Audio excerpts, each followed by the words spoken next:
Oh,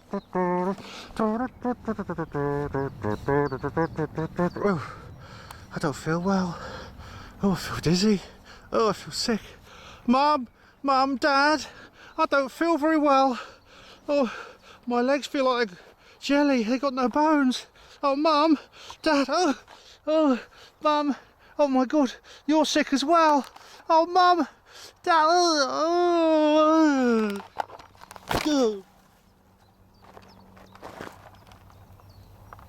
Hospital Porters, Pride and Dignity. Stop the New World Order. Welcome to Panwo TV. I'm here once again on this little expedition. I've got Nigel Crowley, who you'll all remember from Knots Roswell 2. Right. And we also have the nice Sweeney Todd of Nottinghamshire, Dan Bostock of 61 Shirley YouTube channel, who you'll remember from Nottinghamshire Roswell 1 and 2. Yeah. And we're back again. We're here to investigate a very, very different incident. It's what's become known as the Hollinwell Incident. And we're actually at the location where it happened, in that field over there, 34 years ago. A very strange thing happened, didn't it, guys? Yeah. Well, what happened? Very odd. Everybody fell down all of a sudden. It's known as the All Fall Down Incident, isn't it? Still unexplained to this day. Unlike the Knots Roswell, this has been covered by the mainstream media quite considerably. What basically happened was, on the 13th of July 1980, which was 7 years before the Nottinghamshire Roswell, a group of children were here. In fact, hundreds of people were here, children and their parents. They were here to an event called the Forest League Juvenile Jazz Band Contest. And what they were doing, there's a car coming again. Basically what they were doing, they came from all over, from miles and miles around, to take part in this event. And it's very, very interesting indeed, because they were all dressed up in their uniforms, their smart little uniforms, they had drums. They're basically marchers, brass band marching children. And there were 500 children and their parents. There was a lot of facilities here, including like toilet huts, an ice cream van, burger vans, restrooms, tombola. Yeah, everything. It was like a big fairground set up in the middle of this field here. All the fun of the fair. Yeah. The event started at 9 AM. It was due to go on all day. It was a hot, sticky Sunday afternoon or Sunday morning. Yeah. And at 10:30, something happened, didn't it, guys? Something strange happened. Yeah. What happened? Everyone dropped like flies, didn't they? The word the paramedics used was, it was like a battlefield. Basically, people started collapsing left, right, and centre. Children and adults.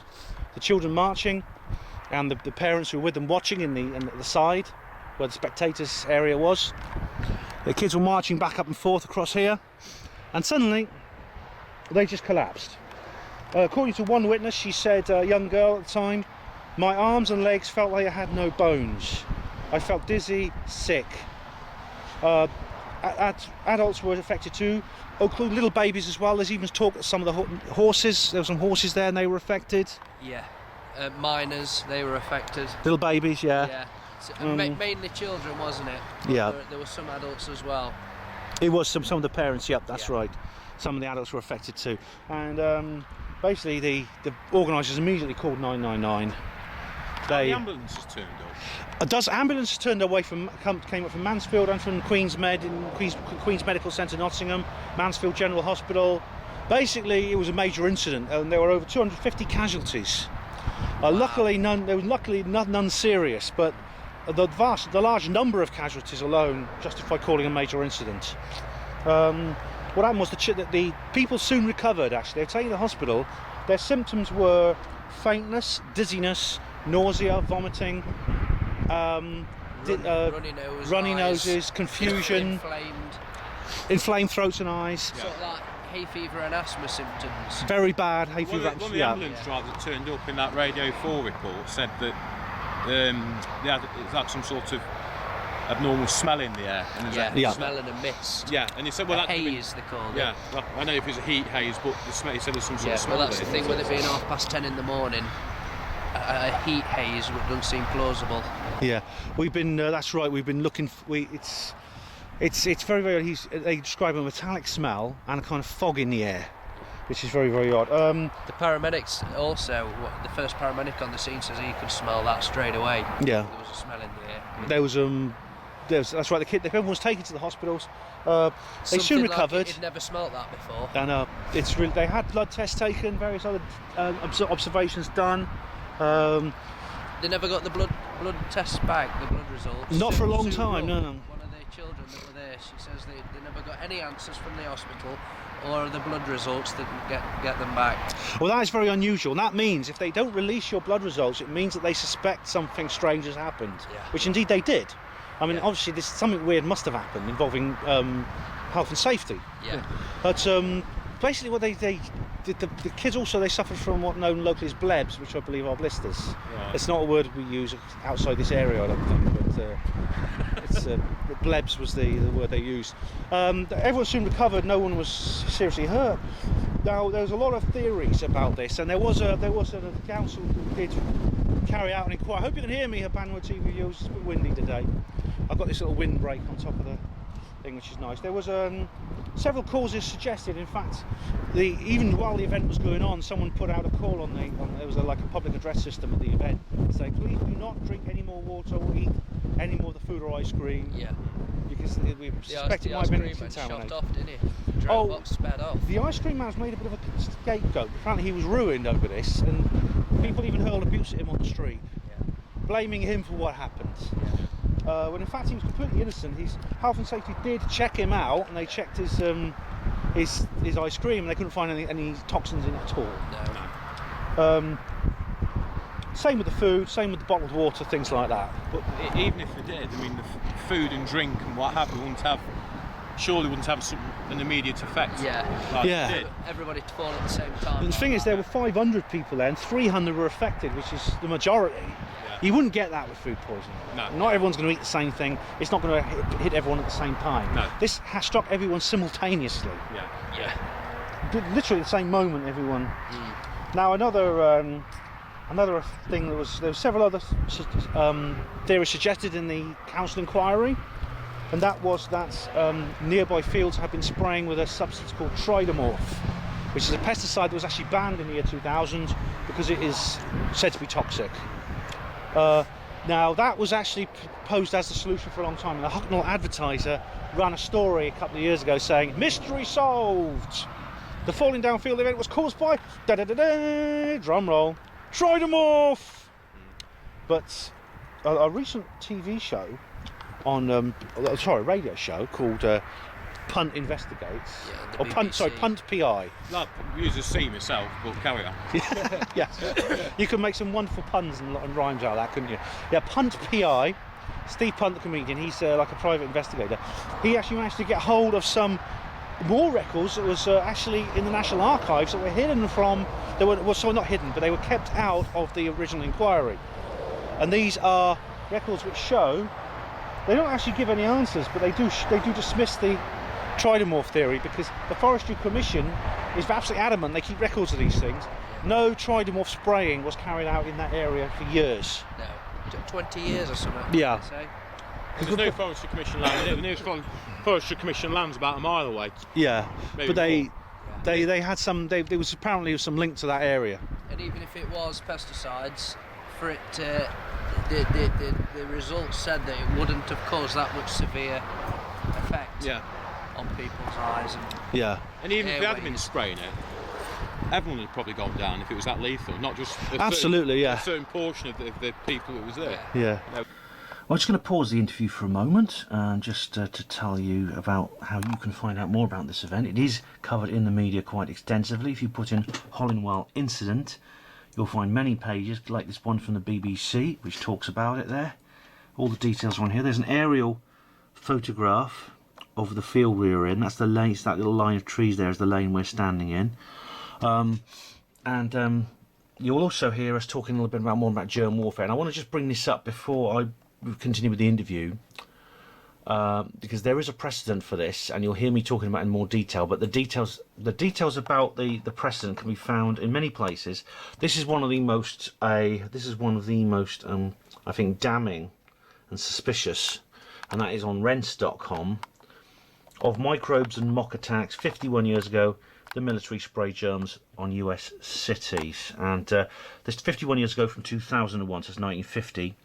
I didn't get the date right, it's actually 1950. But it talks about Edward J. Nevin, a man who died at a San Francisco hospital. He's one of several people.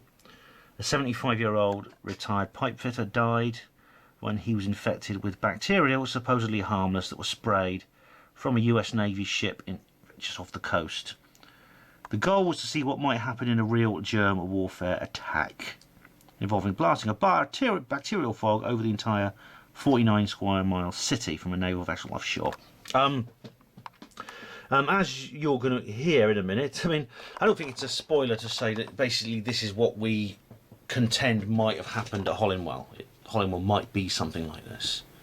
And so we'll go back to the interview in a moment. First of all, I just want to include a bit of extra footage because just to show, the reason I didn't film in the field was that we couldn't ask permission to film in there, and I did go up to the farmhouse and knock on the door, and it's a charming little farmyard actually, so I'll just show you that quickly before we go back to the interview. I did try to ask permission. If the people in there had been in, they would have told me yes or no, and I'd have filmed in the field. If not, well, what happened was, as you can see, we filmed in the lane next door. Works all right, yeah. Yeah, I'm knock on the door. We're now going to knock on the door and see if anyone's in. So we'll find out exactly where we are. I think we should go through here, yeah. Knock on the door, yeah. What and when? This front door, yeah. Yeah. Let's have a look. Right, nice place. It does have that kind of... I'll go around this way, so... I'm a townie, don't want to get my feet dirty. Oh.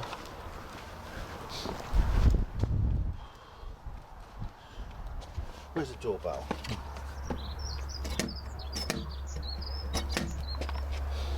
Let's have a look. They've already got somebody.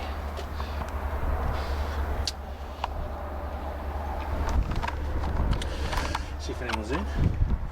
Well, the postman's left a parcel, so that's not a good sign. Everyone, only a certain portion of the people at the event collapsed, and others didn't. So you know, yeah, we don't know at the end of the day. But I mean, I think that chemical you just described has got nothing to do with it. Yeah. It's as far as the Commission line, like I say, is well, a mile over there more. They were even if you had a strong prevailing wind, it'd disperse it. Yeah. Surely. Oh, there was definitely. I mean, there was no doubt at all from this inquiry that Steve Punt has discovered that it was not tridymorph spraying. Now, again, that was the theory. The theory was that all those marching feet and things like that on the field would have stirred up this tridymorph from the ground. They'd have inhaled it. They'd have got sick. Well, they'd have to be bathing in it for it to do that. Exactly. Yeah. Exactly. So that was dismissed. Now another thing that they were going to talk about was the M word, which is mass hysteria, or H word, mass hysteria. Now, when this happened, I wouldn't call them survivors, but the people involved, they kicked up a right fuss about this, because the idea was that you get a group of children together, they're dressed in their uniforms, they're very smart, they're under stress. Big bit of anxiety. Yeah. And their first thought is, oh dear, there's a car coming. You know, I've got to perform, I've got to do a good job, oh, what am I going to do? Stuff like that. Stress would have caused one of them maybe to collapse. As soon as one of them collapsed, maybe other people would have thought, oh dear. You get one or two of them, but you won't get such a mass. Tell yourself that, oh, I'm starting to feel it. Yeah. And then, it's like a military parade, you get the odd one that drops down and things like that, but you don't get like, what was it, 300 or 400 and go it down usually like that. happens like when you've had a full day of hot weather and things like this is when you get these mass hysteria. Well, this is it. This was 10:30. I mean, the idea of it's heat exhaustion. Now, superficially, the idea of heat exhaustion, if it happened at 3 in the afternoon, because it was a hot day, warm weather, sunny weather, everyone dressed in uniforms, everyone under stress, everyone exercising, exertion, you would have thought maybe heat exhaustion could explain it. Yeah. Again, you wouldn't get it all happening at the same time. No. But it would be a theory worth looking at it. This was 10:30 in the morning. It wasn't that hot yet. They'd only been there a short time. Yeah. It was not heat exhaustion. Mass hysteria again. It's like the kids just all copied. It's almost like they all copied the one that had fallen over, and it became like a domino effect. Yeah. You know. Again, this does not make sense because. Again, it struck 300 of them, including adults and little babies and even horses. Well, that Radio 4 report said that it was just the kids that collapsed, but there's actually adults. Oh, adults were affected too. Yeah, some adults were affected too. Burly miners in one of the reports. Well, the only thing that knocks a miner down is about a gallon of ale. Yeah, I mean, this is a mining area. It was anyway, and that's you know, this is another interesting too. It's like so these are the theories. I mean, what's going on? Symptoms, I say, various symptoms. It's a really, really strange thing. Another theory was the plastics fire in Kirkby was happening at the same time, although it happened to be downwind, so the actual fumes from that fire were actually blowing in the wrong direction. That doesn't stop some skeptics from suggesting it, though. But I mean, it's a bit strange. It's a strange thing because I mean, we're now 34 years later. The council has no plans to reopen this inquiry. The council have deleted all records of it. Any reports, nothing on there to do with Hollingwell. The word Hollingwell doesn't exist. Yeah, it's just basically the name of this golf course. We're sort of standing near a golf course right now, looking across at the old Hollingwell showgrounds, which is the farmer's pasture today. It's a very it's a very strange thing. I mean, there's a lot of. We went and knocked on someone's door trying to ask permission to film. There's no one in the farm, unfortunately, which is a great shame because I want to get people's reaction. I hope someone will come up and say, "What are you doing? What are you doing?" Here, because then that will give me. Cause you'll know from their reaction whether someone's told them to back off. Like at Annesley Hall, where we were the other day, you've tried to call them, haven't you, Nigel? Yeah, to no effect. No. They're not. They're very cagey. Now, if they're being coy and evasive when people wouldn't normally be, that's a big sign that they're hiding something or they've been told to hide something. So this is still a big mystery. I mean, there's still very little to say what actually happened here. None of the theories that have been suggested make any sense, except that apparently there were some other incidents in the following weeks, also involving the bands at other areas like Worksop, Tipton, a couple of other places. So they weren't serious, but there was apparently some other interesting, similar incidents nearby. So, wow, what's happening? That's the question. Could have been testing something. It's a shot in the dark, but they couldn't. This is an interesting point. So, this is a good point, right? We know that the government do test substances on us. They test chemical warfare and biological warfare substances on us. They've done it before. It's been done before. It's probably been done right now. From 1949 to 1980, they were testing aerosol spraying programs, all sorts on the public. I mean, that's not a conspiracy. That were on BBC. It's history. Yeah. They've been doing it since through the Cold War, where they said they did it because they wanted to know if the Soviet Union used some kind of biological weapon on us. Yeah, but how far would it spread? How quickly would it spread? Things like that. Just use on the general population to make it all right. Yeah, exactly. They justified it, but it's all right to talk about Nazi fucking Germany for Christ's sake. You know, I mean, it's double standards again. But we all know what the establishment's like. I mean, it's a really, really strange. It is incredibly arrogant to say we're going to use basically the general public as guinea pigs. They've done it before, and what's more, sometimes people come to enormous harm. Even ones, I mean, probably more than that's actually been published. But there was an incident in 1955, I believe, in San Francisco. It was in 1951, where the U.S. government, dropped, they sprayed chemicals on the city of San Francisco in California to see what would happen. It's basically the spray contained a supposedly harmless soil bacteria that produces mild cold-like symptoms. But there's a but. 3 guys died, old people, with asthma, and there was a big lawsuit over it. So this harmless soil bacteria actually killed people. If you're already sick, it can actually have a devastating effect on you. So that was a good example. Anyway, there's a lot more research going on here. Luckily, you've got a local MP involved, Dennis Skinner, who's one of the few guys in Parliament I trust to tell me. To say something. Yeah, he's an ex-miner. He's a working-class guy. He's a man of the people. He's one of the few people sitting in that shit house that I'd actually trust to tell me the time of day. But he's actually on your side, so hopefully there may be some answers one day. But the theory at the moment is that is what it was. It is some kind of chemical warfare experiment. That's my best guess. No. Chemical biological warfare experiment. It could have easily been done. They probably, I mean, these are, like you were saying earlier off camera, Nigel, you said they will wipe out 100,000 people and splatter them without a second thought. Well, anything to further the agenda. Yeah. Anything, if they're testing, they need something to test them, they don't care. Yeah. This is what people need to understand, they do not care. Everyone thinks the governments and the establishment care about our welfare, they don't give a fuck. about it. When they were Exactly. They're not testing the interested atom at bomb, all. You were saying. They're not interested Very at true. all. If they want to test something, they'll do it, and they'll find, well, they'll do what they want anyway, so, you know. Yeah. And that's what I think is one of the main things people got to understand, is that they will do what they want, how they want, and when they want, and they'll churn out all sorts of bullshit to pacify the masses and keep their mouth shut. Yeah. Simple as that. You know, we don't know what it was. You know, we're shooting in the dark, but I mean, I'm suspicious of any official explanation of anything, because you know, I just don't trust the fuckers anymore. You know. Me neither. And you know that it's an important point. If they're going to wipe out 100,000 people, for instance, I mean, they say the Hiroshima bomb was simply a field test for a new weapon. They killed 80,000. What's the excuse in the Middle East then? Yeah, exactly. And the chemtrails stuff like that. They're not going to think twice. Giving 300 kids a little headache for half an hour? No. They're not going to even give it a second thought. So my guess is, I mean, very easy. How that was delivered, it could be delivered in a number of ways. Maybe spraying a spray canister, could be sneaked into the area and just switched on upwind of the event. A big cloud of gas comes over the event. They just wanted to just see what would happen.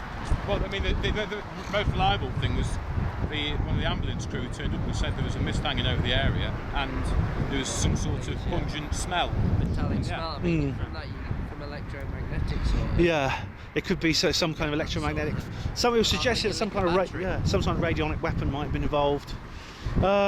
It's had. There was also there's now, and there's not saying there's a connection here, but Nick Pope mentioned it. Well, he couldn't rule it out. Yawn. He can neither confirm nor deny this, but there was. It's a major bugbear of his. Yeah. But bless his heart. No. It's just wasted air time talking about that. Yeah. No way, we don't need to be talking about him. He suggested that there was, the Daily Telegraph spoke a week before this event happened. Some police were actually in this field because they were investigating a UFO, a reported UFO. Oh, yeah, I heard about that. Yeah. Now, there's no evidence to suggest there's any connection between these two events, but this is This is a UFO area. This is, we have. There's a lot of paranormal activity. As you know, if you watch this channel regularly, and Dan and Nigel have been on before talking about the Nottinghamshire Roswell, there is that happened 7 years later, but the big one, the big one. Yeah, but there are the regularly UFO sightings around. But it could be just a coincidence. Coincidences do happen, despite people saying they were. But it's interesting. This has been widely covered by the media. It's got its Wikipedia page. It's not like the Mansfield crash. It's very, very different. So it's easy to research this. Everyone around here knows about it. We were talking earlier. There's a big difference between folk history and official history. Now, I'm sure you guys watched the X-Files at some point. Briefly. Yeah, there was I've never forgotten this episode. It really struck me deep. It was on good few years ago now, the X-Files. But I can't remember the name of the episode. But there was these guys. There was the opening scene of the show was like a railway truck, like a cattle truck or something on a railway, and it's full of these little aliens. And these little skylights open in the roof, hatches, wherever they are, and there's these guys up the top with nuclear, biological and chemical suits on, the full hoods and rubbery hoods and gloves and gas masks, and they throw in these objects into the sealed containers, into the thing, and it immediately turns out they're incendiaries because these things immediately explode into fire. Everything sets on fire. The burning aliens run around screaming, and there's this voiceover of a guy who's like a Red Indian elder, and he says that the Red Man has learned not to trust history. That history is the white man's creation and it lies. The Red Man has learned to trust memory because memory does not lie. That's a paraphrasing. It's not an exact quote, but it always comes back to me whenever I'm looking into things like this event, or not so much this event, but the Nottinghamshire Roswell event we looked at last time. That these guys, these two guys who live in the area, they know they remember these things firsthand, and so this means their memories won't lie to them. History lies, official history, which is spun and fabricated for a political agenda, usually to our detriment. Yeah, this was in my eyes, like I say, it's just speculation. Of course it is, but it could have been some sort of test of some sort of gas or weapon or whatever. I don't know. But Yeah. that's what I think. You know. That's my guess as well. The distrust I've got for anything that's official, it's spat out by the establishment anyway. So Yeah. definitely. That is my guess too. I guess it's some kind. I mean, it's all other, as Sherlock Holmes once said in Arthur Conan Doyle, who's a very open-minded guy. He wrote Sherlock Holmes. If you've eliminated all other possibilities, whatever you have left has to be the answer. Yeah. We've done the skeptics thing. All right. We've eliminated food poisoning. We've eliminated water contamination. We've eliminated crop spraying, mass hysteria. It's all been eliminated. We did consider these possibilities, and they don't add up. So what's left? Yeah. Especially the fact that if you want to get hold of the official records of this event, it's not easy.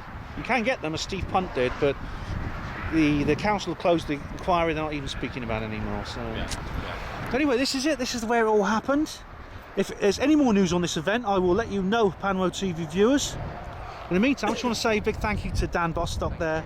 And you have a YouTube channel, do you not? Yeah, Daniel Bostock, YouTube. Yeah, it's all about fighting bailiffs. Yeah, so lots of subjects you cover. Yeah. Yeah. And Nigel, you have an email or something people can reach you, I believe. Well, I've got a nigel.requiem@gmail.com. I've got no website or anything like that because I'm a bit of a technophobe. Fair enough. So, right. And thank you, Panwo TV viewers, for watching. It's a big hospital port's pride and dignity. Stop the New World Order.